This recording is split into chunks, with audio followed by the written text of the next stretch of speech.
XUV 700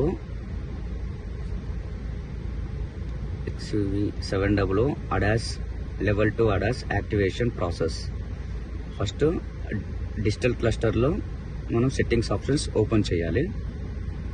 ఈ menu button, ఇది okay button. ఇక్కడ యారో మార్క్ ఉంది కదన్న, ఇది కిందికి పైకి మనకి ఇట్నే స్క్రోల్ అవుతుంది. ఇట్నే స్క్రోల్ చేయొచ్చు. మనం దీంట్లో అడాస్ ఫ్యూచర్లో ఫస్ట్ వచ్చేసి డ్రైవ్ అసిస్టెంట్ ఉంది కదా, దాన్ని క్లిక్ చేయాలి. క్లిక్ చేసిన తర్వాత ఇక్కడ అడాస్కి సంబంధించిన మనకి 8 ఫీచర్లు ఇక్కడ మనకి కనిపిస్తాయి. ఫస్ట్ వచ్చేసి adaptive cruise control. Regular cruise కంట్రోల్కి అడాప్టివ్ క్రూజ్ కంట్రోల్కి తేడా ఉంటుంది. ఇది వచ్చేసి అడాప్టివ్ క్రూజ్ కంట్రోల్ అంటే బండి అదంతలో అదే మనకి నడుపుకుంటూ వెళ్తుంది అనమాట. అడాప్టివ్ క్రూజ్ కంట్రోల్ ఆన్ చేయాలి. ఫస్ట్ థింగ్ క్రూజ్ యాక్టివేషన్ అంటే సడన్ స్పీడ్లో సెట్ చేసిన తర్వాత అదంతలో అదే వెళ్ళిపోతానికి దీన్ని అడాప్టివ్ క్రూజ్ కంట్రోల్ అంటారు. ఇది క్లిక్ చేసి మీకు అడాప్టివ్ క్రూజ్ కంట్రోల్ స్లోగా వెళ్ళాలన్నా, నార్మల్గా వెళ్ళాలన్నా, ఫాస్ట్గా వెళ్ళాలన్నా సెట్ చేసుకోవచ్చు. ఇప్పుడైతే ఫస్ట్ అయితే నార్మల్గా ఉంది, నార్మల్ పెట్టుకోవచ్చు.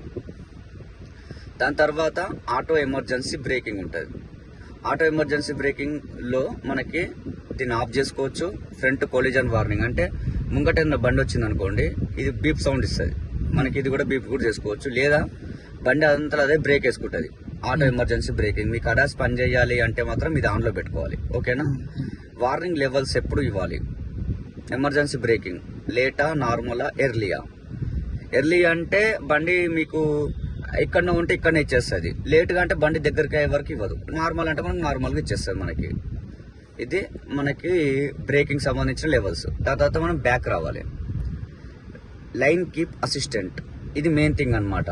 అడాప్టివ్ క్రూజ్ కంట్రోల్ తర్వాత ఇది మెయిన్. ఆఫ్లో ఉంటుంది. ఆన్లో అంటే ఇప్పుడు మీరు ఎప్పుడైనా ఇప్పుడు హైవేలో వెళ్తున్నప్పుడు లైన్స్ ఉంటాయి కదా, లైన్స్ ఎప్పుడైనా చేంజ్ అయ్యారనుకోండి, ఇది ఆటోమేటిక్లీ మీకు సౌండ్ చూపిస్తుంది. లేదు స్టీరింగ్ అదే కంట్రోల్లో వేసుకోవాలనుకోండి, ఆన్లో పెట్టుకోండి. ఓకేనా? మీకు ఆ సింబల్ యాక్టివేట్ అయింది చూడండి అక్కడ. దాని తర్వాత మళ్ళీ మీరు ఎక్కడ యాక్టివేట్ అయింది? ఇక్కడ ఇంతకుముందు లేకుండా ఇప్పుడు యాక్టివేట్ అయింది చూడండి. దాని తర్వాత స్పాట్ పైలట్ అసిస్టెంట్ అంటే ఆటో మనకి ఇదే అనమాట. ఇప్పుడు ఆన్లో పెట్టాం, ఆన్లో పెడితే యాక్టివేషన్ అయిపోయింది ఇప్పుడు. దాని తర్వాత హై బీమ్ అసిస్టెంట్. మీరు ఎప్పుడైతే హైవేలోకి వెళ్తారో ఎదుటొంచే వెహికల్కి లైట్ త్రో అనేది ఎక్కువ పడకుండా లో బీమ్లో పడిపోతుంది. మళ్ళీ ఆ వెహికల్ వెళ్ళాగానే హై బీమ్లో పడిపోతుంది. ఇది ట్రాఫిక్ రికగ్నిషన్. మీరు అడాస్ ఫీచర్లో ఆన్ చేసినప్పుడు చెట్లలో మనకి స్పీడ్ బోర్డు పెడతారు కదా, స్పీడ్ 40 ఉంది అనుకో, ఆటోమేటిక్లీ ఇదే అడ్జస్ట్ చేసుకొని తక్కువ అయిపోతుంది. అది కూడా ఆన్లో ఉంది. ఇవన్నీ కలిపి మనకి అడాస్ ఫీచర్ అనేది వర్క్ అవుతుంది. ఇంట్లో ఏది మీరు ఆఫ్లో పెట్టినా కూడా అది వర్క్ అవ్వదు. ఇవన్నీ కంపల్సరీ ఉండాలి. దీన్ని ఆన్ చేసిన తర్వాత మీరు దీన్ని ఇక్కడ స్టీరింగ్ కాడ బండి స్టార్ట్ చేసి హైవేలోకి వెళ్ళినప్పుడు డీలో పెట్టుకోవాలి. డీలో పెట్టుకున్న తర్వాత మీరు ఇక్కడ క్రూజ్ అనేది ఉంది చూసారా, ఈ క్రూజ్ ని యాక్టివేట్ చేసుకోవాలి. స్టాండ్ బై లో పెట్టుకుని 30 స్పీడ్ ఎప్పుడైతే దాటుతారో అప్పుడు మీరు లైన్స్ లో లిస్ట్ పెట్టారనుకోండి, వెహికల్ ఇదే కంట్రోల్ లోకి తీసుకుంటది. ఇంకా ఇక్కడ చూడండి, అడాప్టివ్ క్రూజ్ కంట్రోల్ యాక్టివేట్ లో ఉంది, లైన్ కీప్ అసిస్టెంట్ యాక్టివేట్ లో ఉంది. మీకు స్టీరింగ్, ఎమర్జెన్సీ బ్రేకింగ్ మొత్తం అడాస్ లో అదే తీసుకుంటది. ఓకేనా? మీకు ఇంకేమైనా డౌట్స్ ఉంటే నాకు కాల్ చేయండి.